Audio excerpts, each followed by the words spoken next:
Change this piece of crap out.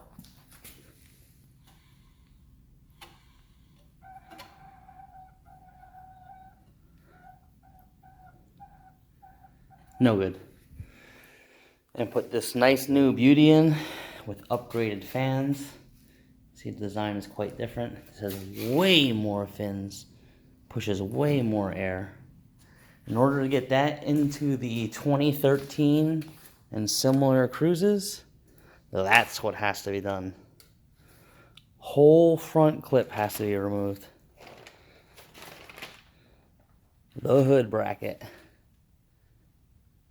hood latch, cross beam, all the plastic trim, radiator, condenser, all has to be pulled forward, power steering cooler, everything. I'm sorry, trans cooler and oil cooler. It's all got to be pulled forward on an ECOTEC Turbo 2013 Cruz. Not fun.